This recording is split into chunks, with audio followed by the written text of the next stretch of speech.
নমস্কার বন্ধুরা, আমি সুমি। আপনারা দেখছেন সুমির রান্নাঘর।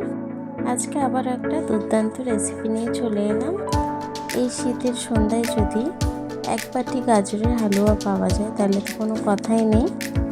চলুন তাহলে রেসিপিটা শুরু করা যাক।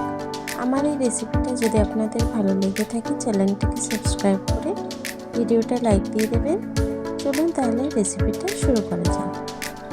গাজরের হালুয়াটা করার জন্য আমি একটা কড়া বসিয়ে নিয়েছি। কড়াইটা গরম হয়ে গেছে, দিয়ে দেবো 3 চামচ ঘি।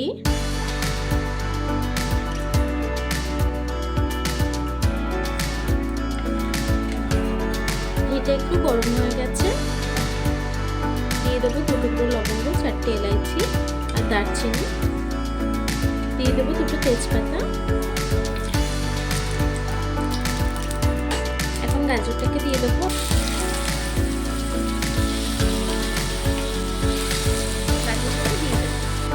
গাজরটাকে কিন্তু আমি মিক্সারে দিয়ে একটু পেস্ট করে নিয়েছি। আপনারা চাইলে একটা গ্রেটারের সাহায্যে গ্রেট করে নিতে পারেন। আমি 1.5 কাপ চিনি দিয়ে দেবো। মিষ্টিটা আপনারা যতটা পছন্দ করেন সেই অনুযায়ী অ্যাড করবেন। চিনিটাকে দিয়েও একটু মিশিয়ে নেবো চিনিটাকে গাজরের সাথে। চিনিটা সুন্দরভাবে গলে গেছে। সামান্য 1 চামচ নুন অ্যাড করব। মিষ্টিটাকে ব্যালেন্স করে একটু নুন দিয়ে আমি নেড়ে ছেড়ে এখন আমি দুধ অ্যাড করব। দুধটা দিয়ে দেবো। আপনারা দুধটা বুঝে দেবেন যতটা পছন্দ করেন সেই অনুযায়ী। অনেকে হালুয়া কিন্তু একটু গাঢ় খায়, অনেকে একটু পাতলা করেও করে। আমি দুধটা দিয়ে দিলাম। আমি সামান্য আরও একটু দুধ অ্যাড করবো। 1 লিটারের মতন দুধ মিনিমাম লাগবে। আমি সুন্দর করে দুধের সাথে গাজরটাকে মিশিয়ে নেব। এখন আমি 1 কাপ গুঁড়ো দুধ অ্যাড করবো। আমি যে কাপে চিনি মেপেছি সেই কাপেরই 1/2 কাপ গুঁড়ো দুধ অ্যাড করবো। এতে টেস্টটা কিন্তু খুবই সুন্দর আসে। দুধটাকে সুন্দর করে মিশিয়ে নেব। দিয়ে দেবো কিছুটা কাজু বাদাম, দেবো কিছুটা কিশমিশ। আপনারা ড্রাই ফ্রুট যেটা পছন্দ করেন সেটাই অ্যাড করতে পারেন। এখন আমি যতক্ষণ দুধটা না টেনে গাঢ় হয়ে আসছে ততক্ষণ আমি রান্না করে নেব। দেখুন অনেকটাই কিন্তু দুধটা টেনে এসছে। আমি এভাবেই কিছুক্ষণ পরে পরে একটু নেড়ে চেড়ে দেবো।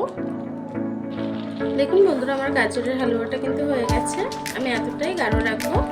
আপনারা চাইলে একদম শুকনো শুকনো করে নিতে পারেন। আমি এতটাই গাঢ় রাখবো। এখন হালুয়াটাকে আমি নামিয়ে নেবো। নামানোর আগে দিয়ে দেবো 1 চামচ বাটার। আপনারা ঘি দিয়েও নামাতে পারেন, যেহেতু আমি আগেই ঘি দিয়েছি তার জন্য বাটারটা দিয়ে এখন আমি নামিয়ে নেবো। গ্যাসটাকে বন্ধ করে দেব। এখন হালুয়াটাকে নামিয়ে নেব।